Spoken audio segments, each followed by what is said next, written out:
Hello everyone, welcome to English Shorthand classes. Exercise 3. Get ready for the dictation. Start. Reproduction and multiplication of books and other things is one of the characteristics of modern age. If someone wrote a book in ancient times, the writer could have only one copy of the handwritten manuscripts.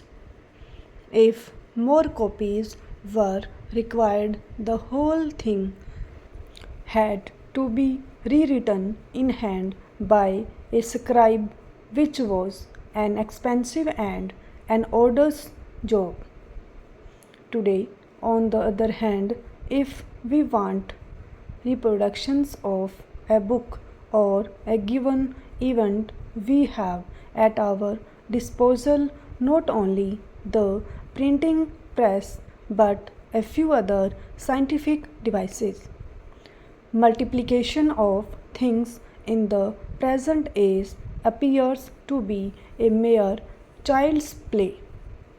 In earlier days, if a good drama was staged and it happened to gain popularity, only those could benefit from it who were physically present when that play was staged. That is because the actors could not manage to be at more than one place at a time.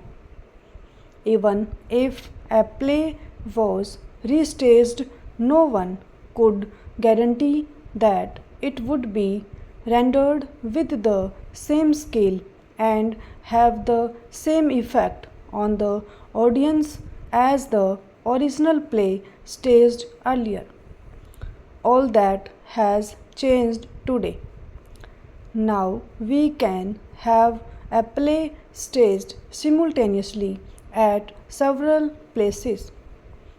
We can have it cinematographed and in this way also reproduce the original voice of every actor. This is what is generally known as a film.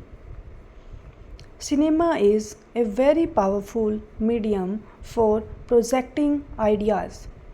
It can create excellent effect on the audience if it has well-groomed actors, nice dialogues, and conveys a good moral. But it is equally potential in its destructive powers if the characters are immoral, so that their life as portrayed in films tends to be degrade rather than raise society. The capacity of the drama to do good or evil is limited in the sense that it can influence only those who see it enacted at one place at a time. But the capacity of the film is unlimited because of its reproductions and the large number of people who can see it any number of times at any number of places. It is therefore very necessary to be cautious in the production and use of films in order to ensure that they are utilized for the good of society. Broadly speaking, cinema may be said to have three main objectives, namely education, recreation, and propaganda, and these have utmost importance. Stop.